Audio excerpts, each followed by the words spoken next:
வணக்கம். ஜெயா பிளஸ் செய்திகளுக்காக கார்த்திகா பிரகாஷ். விரிவான செய்திகளை பார்ப்பதற்கு முன்னதாக தலைப்புச் செய்திகளை பார்க்கலாம்.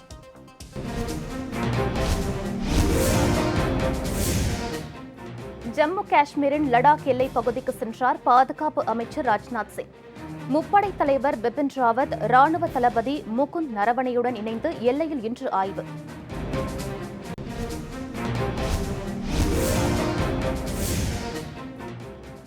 ராஜஸ்தான் மாநில அரசியல் குழப்பத்தால் நெருக்கடியில் காங்கிரஸ் அரசு. அடுத்த கட்ட நடவடிக்கை குறித்து முதலமைச்சர் அசோக் கெலாட் இன்று முடிவு.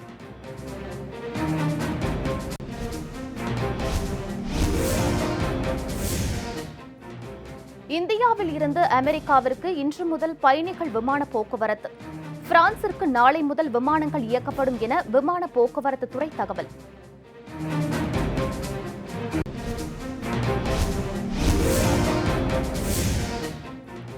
இந்தியாவில் கொரோனா தொற்றுக்கு ஆளானோர் எண்ணிக்கை 10 லட்சத்தை கடந்தது.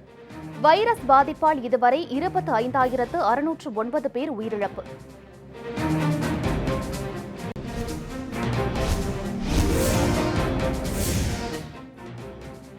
இந்தியாவால் கொரோனா தடுப்பு மருந்தை உருவாக்க முடியும். மைக்ரோசாப்ட் நிறுவனர் பில்கேட்ஸ் நம்பிக்கை.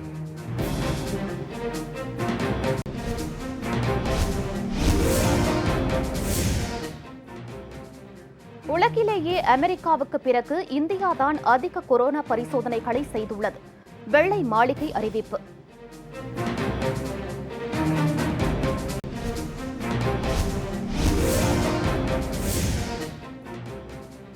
இந்தியாவில் வரும் செப்டம்பர் மாத தொடக்கத்தில் கொரோனா பாதிப்பு 35 லட்சமாக இருக்கும். பெங்களூரு இந்திய அறிவியல் மையம் கணிப்பு.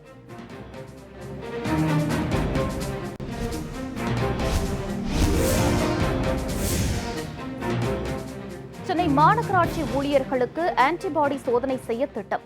கொரோனா தொற்றை தடுக்க நடவடிக்கை தீவிரம்.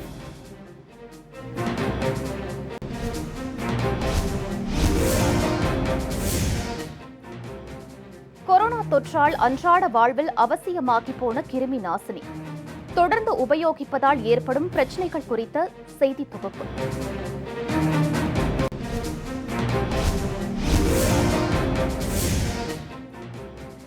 7 வயது சிறுமி படுகொலை வழக்கு. உடலை வாங்க மறுத்து 2ஆம் நாளான இன்றும் உறவினர்கள் போராட்டம்.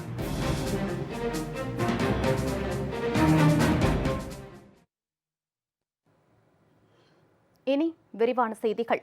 ராஜஸ்தான் முதலமைச்சர் திரு அசோக் கெலாட்டிற்கு ஆதரவளிக்க வேண்டும் என திரு சச்சின் பைலட் ஆதரவு காங்கிரஸ் எம்எல்ஏக்களிடம் பாஜக மூத்த தலைவர் திருமதி வசுந்தரா ராஜே சிந்தியா அறிவுறுத்தியதாக புகார் எழுந்துள்ளது. ராஜஸ்தானில் ஆளும் காங்கிரஸ் முதலமைச்சர் திரு அசோக் கெலாட்டிற்கும் துணை முதலமைச்சராக இருந்த திரு சச்சின் பைலட்டுக்கும் இடையே ஏற்பட்ட அதிகார மோதல் உச்சக்கட்டத்தை எட்டிய நிலையில் சச்சின் பைலட்டின் துணை முதலமைச்சர் பதவி மற்றும் கட்சி பதவி பறிக்கப்பட்டது. இந்நிலையில் முதலமைச்சர் திரு அசோக் கெலாட்டிற்கு ஆதரவு அளிக்க வேண்டும் என திரு சச்சின் பைலட் ஆதரவு காங்கிரஸ் எம்எல்ஏக்களிடம் பாஜக மூத்த தலைவரும் ராஜஸ்தான் மாநில முன்னாள் முதலமைச்சருமான திருமதி வசுந்தரா ராஜே சிந்தியா அறிவுறுத்தியதாக புகார் எழுந்துள்ளது. பாஜக கூட்டணியில் உள்ள ராஷ்டிரிய லோக் தந்திரிக் கட்சி தலைவரும் எம்பியுமான திரு அனுமன் பெனிவால் தனது டுவிட்டர் பக்கத்தில் இந்த குற்றச்சாட்டை பதிவு செய்துள்ளார். ராஜஸ்தானில் ஆளும் காங்கிரசுக்கு ஆதரவாக பாஜக முக்கிய தலைவரான வசுந்தரா செயல்பட்டதாக வெளியாகியுள்ள இந்த தகவல் பாரதிய ஜனதாவில் அதிர்ச்சியை ஏற்படுத்தியுள்ளது. இதனிடையே பரபரப்பான அரசியல் சூழலில் முதலமைச்சர் திரு அசோக் கெலாட் தனது ஆதரவாளர்களுடன் இன்று செய்தியாளர்களை சந்திக்க உள்ளதாக தகவல் வெளியாகியுள்ளது.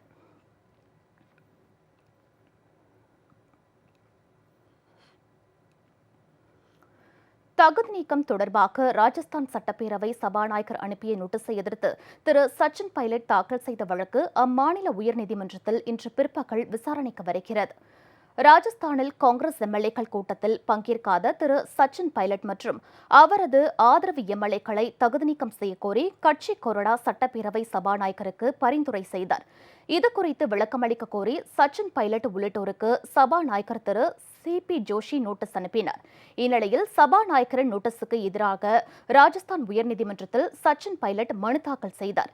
இந்த மனு ஒத்தி வைக்கப்பட்ட நிலையில் இன்று பிற்பகலில் 2 நீதிபதிகள் அடங்கிய அமர்வு முன்பு விசாரணைக்கு வருகிறது.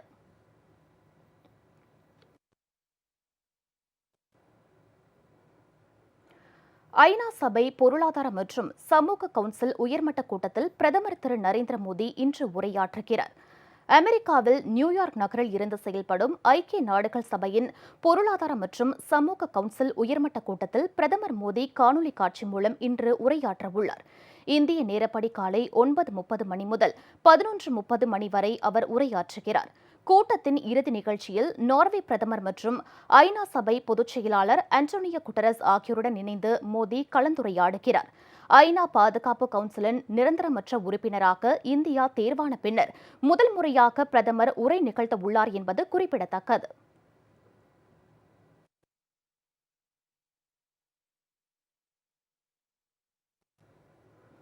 இந்தியாவில் கொரோனா தொற்றால் பாதிக்கப்பட்டோர் எண்ணிக்கை 10 லட்சத்தை கடந்தது. இந்தியாவில் கொரோனா தொற்றால் பாதிக்கப்படுவோரின் எண்ணிக்கை நாளுக்கு நாள் அதிகரித்து வருகிறது. நாட்டில் கடந்த 24 மணி நேரத்தில் புதிதாக 34,478 பேருக்கு கொரோனா வைரஸ் தொற்று உறுதி செய்யப்பட்டுள்ளது. இதன் மூலம் பாதிக்கப்பட்டோர் எண்ணிக்கை 10,04,647 அதிகரித்துள்ளது. அதிகபட்சமாக மகாராஷ்டிரா மாநிலத்தில் 8,641 பேரும், தமிழகத்தில் 4,549 பேரும் நேற்று ஒரே நாளில் வைரஸ் தொற்றால் பாதிக்கப்பட்டுள்ளனர். நாட்டிலேயே கொரோனாவால் அதிகம் பாதித்த மாநிலங்களின் பட்டியலில் மகாராஷ்டிரா மாநிலம் தொடர்ந்து முதலிடத்தில் இருக்கிறது. இந்த மாநிலத்தில் 2,84,281 பேர் பாதிக்கப்பட்டுள்ள நிலையில் 11,194 பேர் உயிரிழந்துள்ளனர். இதைத் தொடர்ந்து தமிழகம் 2ஆம் இடத்தில் உள்ளது. அடுத்தபடியாக டெல்லியில் 1,18,645 பேரும், கர்நாடக மாநிலத்தில் 51,422 பேரும், குஜராத் மாநிலத்தில் 45,567 பேரும் பாதிக்கப்பட்டுள்ளனர்.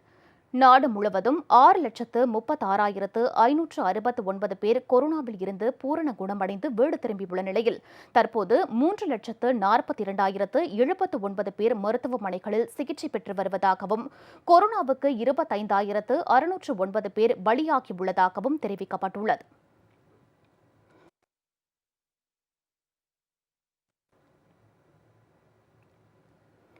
இந்தியாவில் இருந்து அமெரிக்கா, பிரான்ஸ் நாடுகளுக்கு இருதரப்பு ஒப்பந்தங்களின் அடிப்படையில் கட்டுப்பாடுகளுடன் விமானங்கள் இயக்கப்பட உள்ளதாக விமான போக்குவரத்து துறை அமைச்சர் திரு ஹர்தீப் சிங் பூரி தெரிவித்துள்ளார்.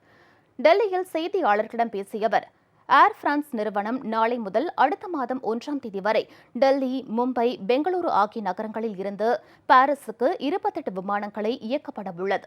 அதேபோல் இன்று முதல் வரும் 31ஆம் தேதி வரை அமெரிக்காவுக்கு 18 விமானங்கள் இயக்கப்பட உள்ளதாகவும் அவர் கூறினார். நியூயார்க் மற்றும் டெல்லி இடையே தினசரி ஒரு விமானமும், டெல்லி மற்றும் சான் பிரான்சிஸ்கோ இடையே வாரத்திற்கு 3 நாட்களும் விமானங்கள் இயக்கப்படும் என அமைச்சர் திரு ஹர்தீப் சிங் பூரி தெரிவித்துள்ளார்.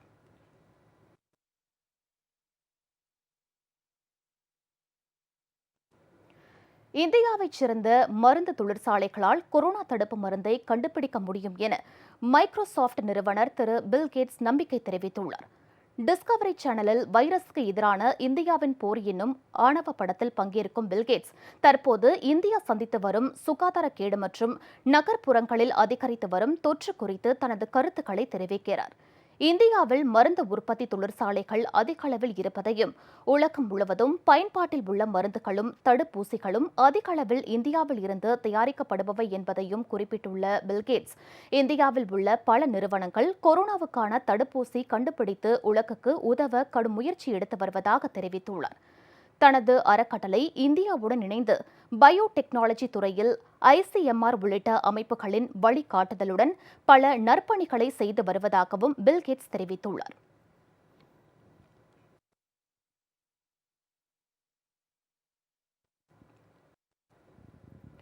கொரோனாவை கட்டுப்படுத்த சென்னை மாநகராட்சி ஊழியர்களுக்கு ஆன்டிபாடி சோதனை செய்ய திட்டமிடப்பட்டுள்ளது. காய்ச்சல், சளி உள்ளிட்ட எந்தவித அறிகுறியும் இல்லாதவர்களுக்கும் கொரோனா பாதிப்பு இருப்பது உறுதி செய்யப்பட்டுள்ளது. இவ்வாறு அறிகுறி இல்லாதவர்கள் மூலம் கொரோனா பாதிப்பு அதிகரிக்க வாய்ப்புள்ளதால் இரத்தத்தை சோதிக்கும் ஆன்டிபாடி சோதனையை சென்னை மாநகராட்சி தனது ஊழியர்களுக்கு செய்ய தொடங்கியுள்ளது. முதற்கட்டமாக ரிப்பன் கட்டிடத்தில் பணிபுரியும் 1000 ஊழியர்கள் ஆன்டிபாடி சோதனைக்கு உட்படுத்தப்பட உள்ளனர். அதாவது இரத்தத்தில் IgG அல்லது IgM உள்ளதா என சோதிக்கப்பட உள்ளது. இவ்விரண்டில் எது இருந்தாலும் கொரோனா பாதிப்பு இருப்பதாக கருதப்படும். IgM இருந்தால் அவர்கள் கொரோனாவுக்கான RT-PCR பரிசோதனை செய்து கொள்ள வேண்டும். ஐஜிஜி இருந்தால் அவர்கள் ஏற்கனவே கொரோனா பாதிப்புக்கு உள்ளாகி குணமடைந்தவர்கள் என பொருளாகும். சென்னையில் கொரோனா பரவலை கட்டுப்படுத்த மாநகராட்சி நிர்வாகம் இந்த நடவடிக்கையை எடுத்துள்ளது.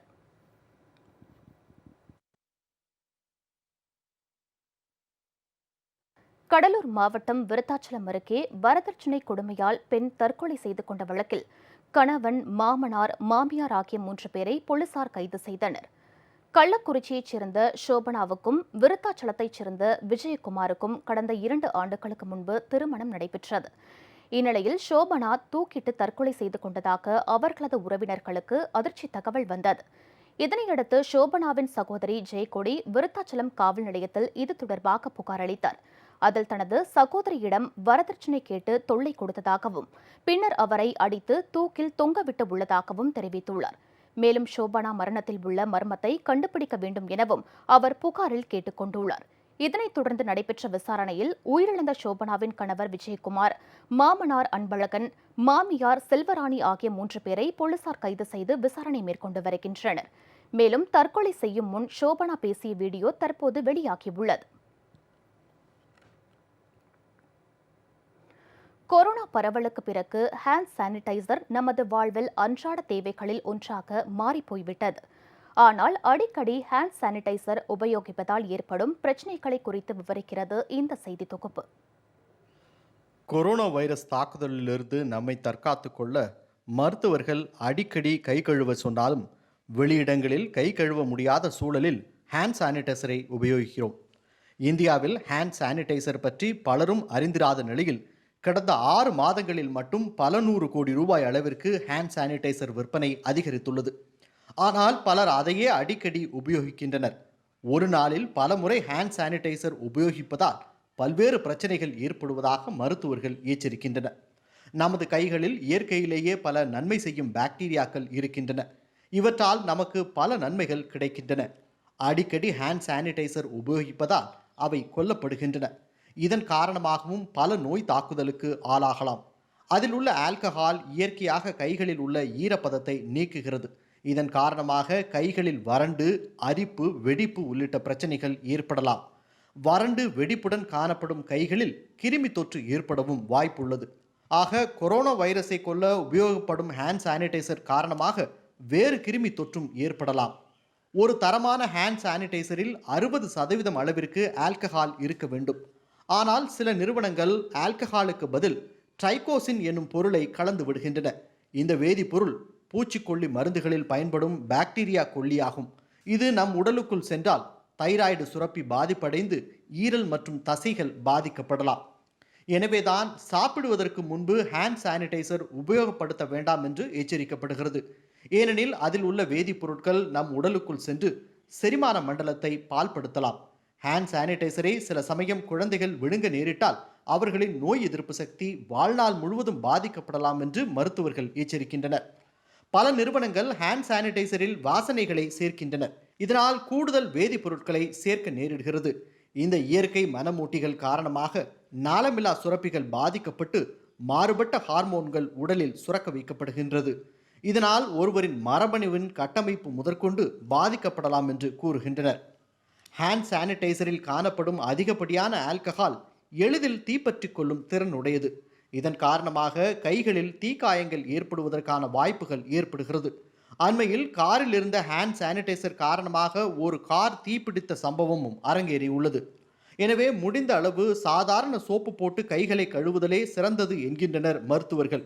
அதே நேரம் கொரோனா வைரஸ் தாக்குதலிலிருந்து தற்காத்துக் கொள்ள தவிர்க்க முடியாத சமயங்களில் ஆல்கஹால் சேர்க்கப்பட்ட ஹேண்ட் சானிடைசர்களை உபயோகித்துக் கொள்ளவும் உலக சுகாதார அமைப்பு அறிவுறுத்தியுள்ளது.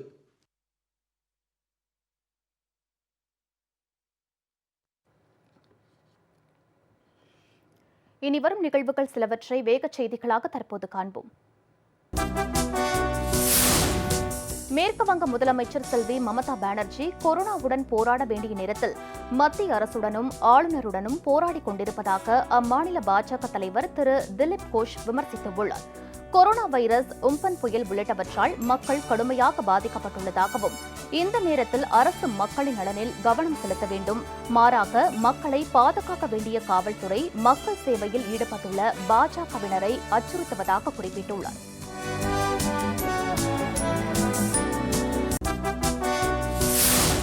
பிளாஸ்மா தானம் அளிப்பவர்களுக்கு அரசு வேளையில் முன்னுரிமை வழங்கப்படும் என அம்மாநில அரசு தெரிவித்துள்ளது. கொரோனா தொற்றுக்கு தடுப்பு மருந்து கண்டுபிடிக்கப்படாத நிலையில் பிளாஸ்மா சிகிச்சை மூலம் கொரோனா நோயாளிகள் உயிர் பிழைக்க வாய்ப்புள்ளதாக மருத்துவர்கள் தெரிவிக்கின்றனர். இந்நிலையில் பிளாஸ்மா தானம் வழங்குபவர்களுக்கு அரசு வேளையில் முன்னுரிமை வழங்குவதாக அசாம் அரசு அறிவித்துள்ளது. பிளாஸ்மா சிகிச்சை மட்டும்தான் பக்க விளைவு இல்லாது 90% செயல்திறன் கொண்டது என அம்மாநில சுகாதாரத்துறை அமைச்சர் தெரிவித்துள்ளார்.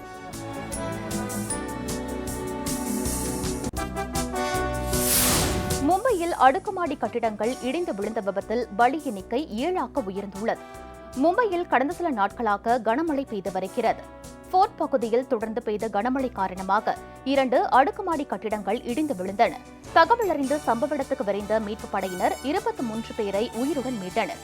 இடிபாடுகளில் சிக்கி 7 பேர் உயிரிழந்த நிலையில் மேலும் சிலர் சிக்கி இருக்கக்கூடும் என அதிகாரிகள் தெரிவித்தனர்.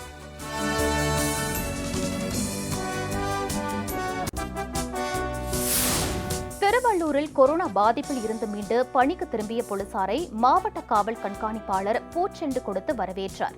திருவள்ளூர் மாவட்டத்தின் பல்வேறு பகுதிகளில் பணியாற்றிய 9 போலீசார் கொரோனாவால் பாதிக்கப்பட்டு மருத்துவமனையில் சிகிச்சை பெற்று வருகின்றனர்.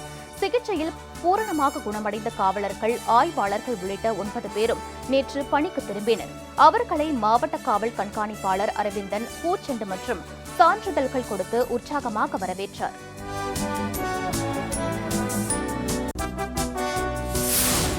சிவகங்கை மாவட்டம் கீழடி அகழாய்வில் மேலும் 2 குழந்தைகளின் எலும்புக்கூடுகளை தொல்லியல் ஆராய்ச்சியாளர்கள் கண்டெடுத்துள்ளனர். கீழடியில் கொந்தகை, மணலூர், அகரம் உள்ளிட்ட பகுதிகளில் அகழாய்வு பணி நடைபெற்று வருகிறது. கொந்தகையில் கடந்த சில தினங்களுக்கு முன்பு 3 குழந்தைகளின் எலும்புக்கூடுகள் கண்டெடுக்கப்பட்டன. இந்நிலையில் நேற்று மேலும் 2 குழந்தைகளின் எலும்புக்கூடுகளை தொல்லியல் துறையினர் கண்டெடுத்துள்ளனர். அகழாய்வில் கண்டெடுக்கப்பட்ட மனித எலும்புக்கூடுகளின் வயது உள்ளிட்ட தகவல்கள் ஆய்வின் முடிவில் தெரிய வரும் என எதிர்பார்க்கப்படுகிறது.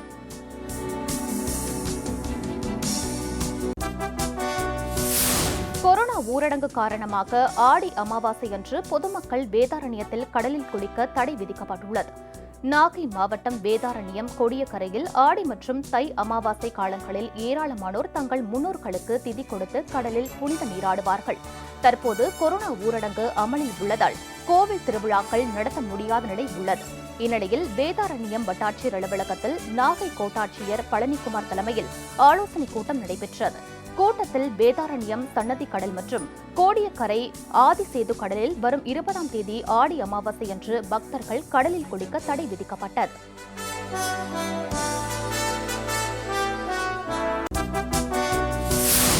ரயில் சேவையினை தனியாருக்கு வழங்க முடிவு செய்துள்ள மத்திய அரசை கண்டித்து தூத்துக்குடியில் ஆர்ப்பாட்டம் நடைபெற்றது.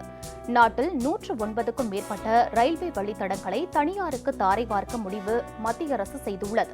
இதனை கண்டித்தும் ரயில் கட்டண உயர்வு, ரயில்வேக்கு சொந்தமான பல கோடி மதிப்புள்ள நிலங்களை தனியாருக்கு தாரை வார்க்க முடிவெடுத்து இருப்பது போன்றவைகளை கண்டித்து தூத்துக்குடியில் CITUC சார்பில் தூத்துக்குடி மேலூர் ரயில் நிலையம் முன்பு ஆர்ப்பாட்டம் நடைபெற்றது. ஆர்ப்பாட்டத்தில் கலந்து கொண்டவர்கள் மத்திய அரசை கண்டித்து கோஷம் எழுப்பினர்.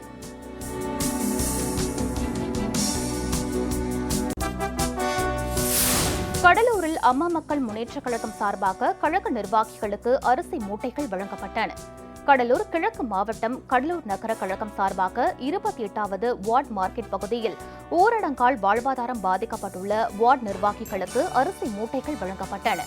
ஒருங்கிணைந்த கடலூர் மாவட்ட பொறுப்பாளரும் அமைப்பு செயலாளருமான திரு KSK பாலமுருகன், கடலூர் கிழக்கு மாவட்ட செயலாளர் திரு VM சூரியமூர்த்தி ஆகியோர் ஆலோசனையின்படி கடலூர் நகர செயலாளர் திரு V ராதாகிருஷ்ணன் ஏற்பாட்டில் கடலூர் மாவட்ட பொருளாளர் திரு A முருகன் அரிசி மூட்டைகளை வழங்கினார்.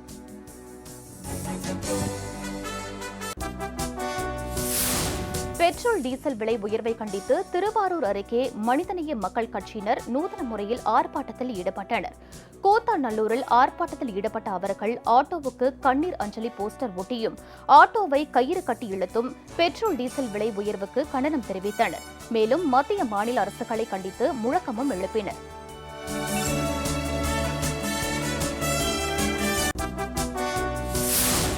பீகார் மாநிலம் கோபால்கஞ்ச் பகுதியில் கனமழை காரணமாக புதிதாக கட்டப்பட்ட பாலத்தின் ஒரு பகுதி திடீரென்று இடிந்து விழுந்தது. பீகார் மாநிலத்தில் பருவமழை காரணமாக முக்கிய அணைகள் மற்றும் ஆறுகளின் நீர்மட்டம் அதிகரித்துள்ளது. இந்நிலையில் கோபால்கஞ்ச் பகுதியில் கண்டக் நதியின் குறுக்கே கட்டப்பட்ட புதிய பாலம் நீர்மட்டம் உயர்வு காரணமாக திடீரென்று இடிந்து விழுந்தது. இந்த பாலத்தை 29 நாட்களுக்கு முன்புதான் முதலமைச்சர் திரு நிதிஷ்குமார் திறந்து வைத்தார் என்பது குறிப்பிடத்தக்கது. புதிதாக கட்டப்பட்ட பாலம் இடிந்து விழுந்த சம்பவத்திற்கு ராஷ்டிரிய ஜனதா தளம், காங்கிரஸ் உள்ளிட்ட எதிர்க்கட்சிகள் கடும் கண்டனம் தெரிவித்துள்ளன.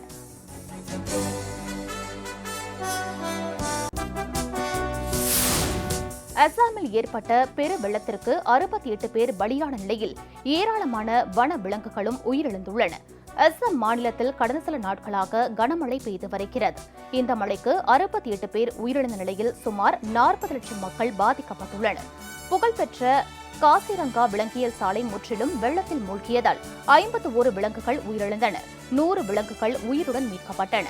வெள்ளம் காரணமாக காண்டாமிருகம், புலி உள்ளிட்ட வன விலங்குகள் அருகில் உள்ள கிராமங்களுக்குள் புகுந்ததால் மக்கள் அச்சமடைந்துள்ளனர்.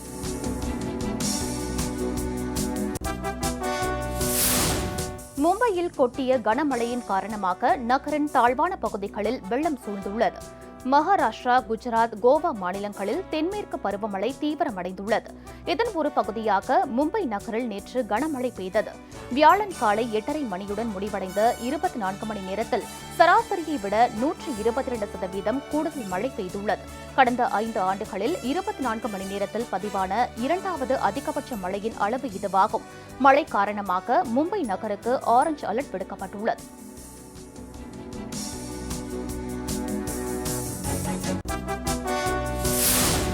திருச்சி மாவட்டம் மணப்பாறை அருகே மாடியில் துணியை உலர்த்தும் போது மின்சாரம் தாக்கியதில் 55 வயதான நபர் மாடியில் இருந்து தூக்கி வீசப்பட்டு உயிரிழந்த சம்பவம் நிகழ்ந்துள்ளது.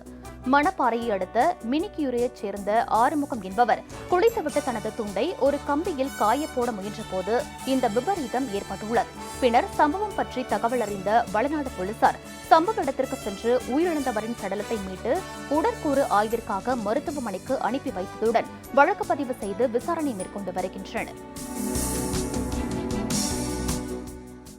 காவல்துறைக்கு கௌரவம் சேர்த்த ஹீரோக்கள் மக்களின் மனங்களை வென்றது எப்படி விளக்குகிறது இந்த செய்தி தொகுப்பு. சினிமா பொழுதுபோக்கிற்கானது மட்டுமல்ல, சமுதாயத்தில் நல்ல பல கருத்துக்களை சொல்லும் வெகுஜன ஊடகம். தங்கள் விரும்பும் நாயகன் மூலம் ஒரு கருத்து வெளிப்படும் போது அது அடித்தட்டு மக்கள் வரை ஆழமாக போய் சேருகிறது. அதனால்தான் பல்வேறு சினிமாக்களில் கடமை தவறாத காவல்துறை அதிகாரிகளாக நடித்த படங்கள் வெற்றி படங்களாக அமைந்ததுடன் அதில் நடித்த நாயகர்களுக்கு பேரும் புகழும் தேடி வந்துள்ளன. மக்கள் திலகம் என போற்றப்பட்ட எம்ஜிஆர் மனித நேயமிக்கவராகவும் கடமை தவறாத காவலராகவும் ரகசிய போலீஸாகவும் நடித்து தீய நோக்கம் கொண்ட சக்திகளை அறவே ஒழிக்கும் கேரக்டர்களில் நடித்து மக்கள் மனதில் நிரந்தரமான இடம் பிடித்தார். என்னை எடுத்து வளர்த்து ஆளாக்கி உங்களையும் உங்கள் நீதி போதனைகளையும் நான் என்னைக்குமே மறக்க மாட்டேன். ரத்தம் சிந்தியாவது சத்தியத்தை காப்பாற்றுவேன். சமூக விரோதிகளை வாழவே விட மாட்டேன்.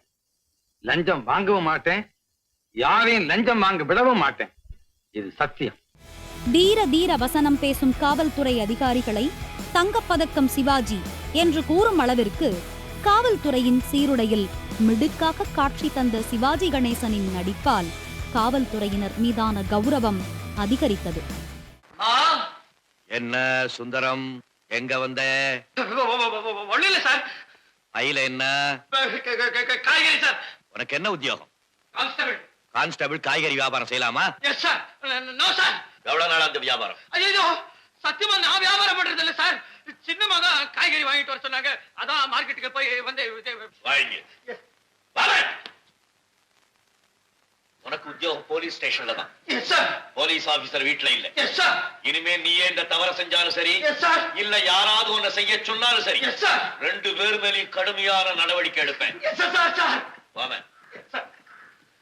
காக்கிச் சீருடை, காக்கிச் சட்டை படத்தில் நடித்த கமலுக்கு அவ்வளவு பொருத்தமில்லாத நிலையில் வேட்டையாடு விளையாடு படத்தில் குற்றவாளிகளை கண்டுபிடிக்க பயன்படுத்தப்படும் யுக்தி, குற்றவாளிகளை கையாளும் விதம் கமலின் போலீஸ் வேடத்திற்கு வலு சேர்த்தது. 3 முகம் திரைப்படத்தில் அலெக்ஸ் பாண்டியன் எனும் போலீஸ் கேரக்டரில் நடித்து இன்றளவும் தனது ரசிகர்களின் சல்யூட்டை பெறும் ரஜினி, தர்பார் படத்தில் அக்கிரமக்காரர்களுக்கு எதிரான ஸ்டைலான போலீஸ் அதிகாரியாக அந்த கேரக்டருக்கு மீண்டும் மகுடம் சூட்டினார். போலீஸ் கேரக்டர் மிக கச்சிதமாக அமைந்தது நடிகர் விஜயகாந்திற்கு என்றே சொல்லலாம். சாட்சி படத்தில் முதலில் போலீஸ் வேடமிட்டு நடித்த விஜயகாந்த் ஊமை விழிகள், புலன் விசாரணை, கேப்டன் பிரபாகரன், மாநகர காவல் என பல படங்களில் கடமை தவறாத காவல்துறை அதிகாரியாக நடித்து புகழ் சேர்த்தார். போலீஸ் இல்ல பொறுக்கி என்று நெல்லை பாஷை பேசி ரவுடியிசத்தை ஒடுக்கும் காவல் அதிகாரியாக சாமி படத்தில் நடித்த விக்ரம் இன்றும் நினைவில் உள்ள கதாபாத்திரமாகவே விளங்குகிறார். தேவையில்லாத லாரிங்க சிட்டிக்குள்ள வரக்கூடாது. தேவையா இருக்கிற பஸ்ஸுங்க எந்த இடத்துல அனாவசியமா நிக்க கூடாது. 10 நிமிஷத்துக்கு மேல எவன வெட்டியா பொட்டி கடையில நிக்க கூடாது. 4 பேருக்கு மேல சேர்ந்து நடுரோட நடக்கூடாது. முக்கியமா தொடைக்கு மேல எவன லுங்கிய தூக்கி காட்டக்கூடாது. மீறி கட்டினா பட்டெக்ஸ் லாடி. என்ன சார் இது மிசா மாதிரி இருக்கு? என் பேர் என்ன? சாமி. திருப்பி போடு. மிசா. நடிகர் விஜய் நடித்த ஜில்லா, தெரி படங்களில் போலீஸ் கெட்டப் அவரது ரசிகர்களுக்கு விருந்து படைத்தது. கத்தி எடுத்து ஒருத்தனை போடுறது ஈஸி, பேனை எடுத்து எழுதுறது ரொம்ப கஷ்டம். ரவுடிசம் பண்றது கஷ்டமா இல்ல 3வது படிக்கிறது கஷ்டமா? போலாமா? அன்பு செல்வன் IPS ஆக காக்க காக்க படத்தில் மிடுக்கான தோற்றத்தில் நடித்த சூர்யா, சிங்கம் படத்தின் மூலம் போதைப்பொருள் கடத்தல் கும்பலை விரட்டி பிடிக்கும் காவல் அதிகாரியாக ரசிகர்களை கவர்ந்தார். நீ குரல் கொடுத்ததுக்கே இத்தனை அடி உழுகுதே, நான் குரல் கொடுத்தா எத்தனை அடி உழும் தெரியுமா? இந்த சவால் விடுறது, செங்கல் பிரிக்கிற வேலையெல்லாம் இங்க வேண்டாம். SI தானே, ஓட்டு வீட்டுல உட்காந்துட்டு இருப்பான். ஓட்ட பிரிச்சு இறங்கி அவனை போட்டலாம் நினைச்சு வந்தியா? சொந்த ஊருக்காரவன்.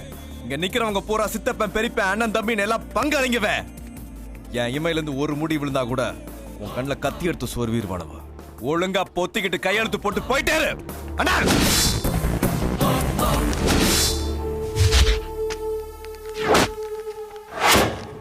கண்டிப்பான போலீஸாக சிறுத்தை படத்தில் நடித்த கார்த்தி தனது சுறுசுறுப்பான நடிப்பை வெளிப்படுத்தினார். தப்பு பண்ணவன் உடம்புல பயம் ஒவ்வொரு நரம்புலயும் இருக்கும் சார். என்னோட பயம் நான் யூனிஃபார்ம் மேல வச்சிருக்கிற மரியாதையில இருக்கு சார்.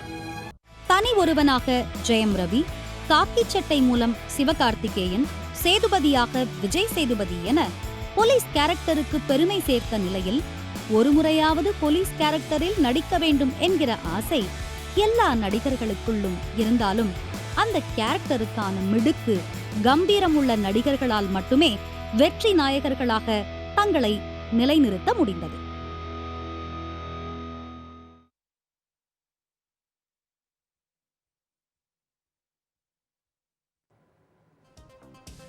செய்திகள் நிறைவடைந்தன.